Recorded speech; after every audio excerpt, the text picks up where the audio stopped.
ಜನಗಳಿಗೆ ಅದರಲ್ಲೂ ಯುವ ಪೀಳಿಗೆಗೆ ಭಾಳ ಆತಂಕ ಮೂಡಿಸಿದೆ. ಎಲ್ಲರಿಗೂ ಕೂಡ ಹಾರ್ಟ್ ಅಟ್ಯಾಕ್ ಆಗಿ ಸುಮಾರು ಜನ ಸಾಯ್ತಾ ಇದ್ದಾರೆ. ಅದರಲ್ಲೂ ಒಂದು ಜಿಲ್ಲೆಯಲ್ಲಿ ತುಂಬ ಜನ ಇದಾಗ್ತಿದ್ದಾರೆ.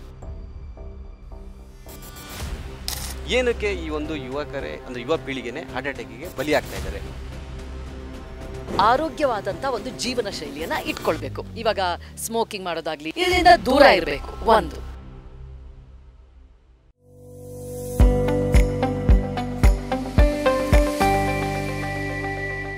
ಏನಂತಂದರೆ ಇವಾಗ ರಾಜ್ಯಾದ್ಯಂತ ನೀವು ನೋಡ್ಬೋದು, ಅದರಲ್ಲೂ ಜನಗಳಿಗೆ ಅದರಲ್ಲೂ ಯುವ ಪೀಳಿಗೆಗೆ ಭಾಳ ಆತಂಕ ಮೂಡಿಸಿದೆ. ಎಲ್ಲರಿಗೂ ಕೂಡ ಹಾರ್ಟ್ ಅಟ್ಯಾಕ್ ಆಗಿ ಸುಮಾರು ಜನ ಸಾಯ್ತಾ ಇದ್ದಾರೆ. ಅದರಲ್ಲೂ ಒಂದು ಜಿಲ್ಲೆಯಲ್ಲಿ ತುಂಬ ಜನ ಇದಾಗ್ತಿದ್ದಾರೆ ಹಾರ್ಟ್ ಅಟ್ಯಾಕಿಂದ, ಹಾಸನ ಜಿಲ್ಲೆಯಲ್ಲಿ. ಸೊ ನಿಮಗೆ ಏನಕ್ಕೆ ಈ ಪ್ರಶ್ನೆ ಅಂತಂದರೆ, ನೀವು ಹೆಲ್ತ್ ಕನ್ಸಲ್ಟೇಷನ್ ಅಂದರೆ ನಿಮ್ಮದು ಹೆಲ್ತ್ ಅಂದರೆ ನಿಮ್ಮದು ಬೇರೆ ಸ್ಟೈಲೇ ಇರುತ್ತೆ. ಸೊ ಅದಕ್ಕೋಸ್ಕರ ಕೇಳ್ತಾ ಇದ್ದೀನಿ, ಏನಕ್ಕೆ ಈ ಒಂದು ಯುವಕರೇ ಅಂದರೆ ಯುವ ಪೀಳಿಗೆನೇ ಹಾರ್ಟ್ ಅಟ್ಯಾಕಿಗೆ ಬಲಿಯಾಗ್ತಾ ಇದ್ದಾರೆ? ಏನಾದ್ರು ಕಾರಣ ಇದೆ ಅಥವಾ ಕೊರೋನಾ ನಂತರ ಏನಾದರೂ ಇದಕ್ಕೆ ಹೆಚ್ಚಾಗ್ತಿದೆ? ಅದು ಕೊರೋನಾ ನಂತರ ಹೆಚ್ಚಾಗ್ತಿದೆ, ಅದು ಕೂಡ ಏನಾದರೂ ಕಾರಣ ಆಗ್ತಿದೆಯಾ ಅಂತ ಏನು ಹೇಳ್ತೀರಿ? ಈ ವಿಚಾರವಾಗಿ ತಜ್ಞರಾದಂಥ ನಮ್ಮ ಡಾಕ್ಟರ್ ಮಂಜುನಾಥ್ ಅವರು ಇರ್ಬೋದು, ಆಮೇಲೆ ಡಾಕ್ಟರ್ ದೇವಿ ಶೆಟ್ಟಿ ಸರ್ ಇರ್ಬೋದು, ಇವರೆಲ್ಲರೂ ಕೂಡ ತುಂಬ ಒಳ್ಳೊಳ್ಳೆ ಮಾಹಿತಿನ ಹಂಚ್ಕೊಳ್ತಾ ಇದ್ದಾರೆ. ಸಾಮಾಜಿಕ ಜಾಲತಾಣದಲ್ಲೂ ಹಂಚ್ಕೊಳ್ತಾ ಇದ್ದಾರೆ, ಬೇರೆ ಮಾಧ್ಯಮದಲ್ಲೂ ಹಂಚ್ಕೊಳ್ತಾ ಇದ್ದಾರೆ. ಅವ್ರದನ್ನ ನಾವು ಪರಿಗಣಿಸಬೇಕು. ಯಾಕಂತಂದರೆ ಅವರು ಎಕ್ಸ್ಪರ್ಟ್ಸ್, ಅವರ ಒಂದು ಕ್ಷೇತ್ರದಲ್ಲಿ ಅವರು ಪರಿಣತರು. ಅವರು ಹೇಳಿದಿರೋದನ್ನು ನಾವು ತಗೊಳ್ಳೋಣ. ಈ ವಿಚಾರದಲ್ಲಿ ನಾನು ವೈದ್ಯಳಾಗಿಲ್ಲದೆ ಇರೋದ್ರಿಂದ ನನಗೆ ಅಷ್ಟು ಹೇಳೋದಕ್ಕೆ ಗೊತ್ತಾಗಲ್ಲ.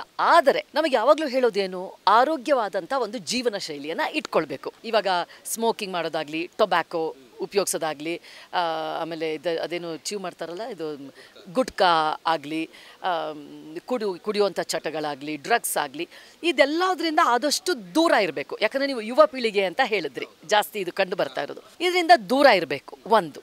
ಮತ್ತೊಂದು, ಸಾಧ್ಯವಾದಷ್ಟು ಎಕ್ಸಸೈಸ್, ವ್ಯಾಯಾಮಕ್ಕೆ ಒಂದು ಅರ್ಧ ಮುಕ್ಕಾಲು ಗಂಟೆ.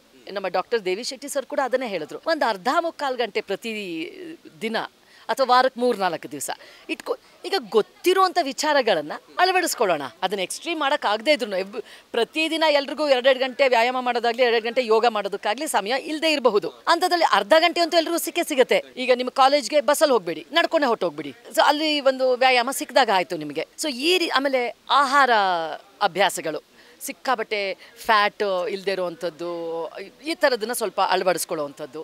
ಆಮೇಲೆ ಸ್ಟ್ರೆಸ್, ಮೇನಾಗಿ ಎಲ್ಲಿ ನಾವು ನಮ್ಮ ಶಕ್ತಿಯನ್ನು ವೇಸ್ಟ್ ಮಾಡ್ಕೊಳ್ಬಾರ್ದು.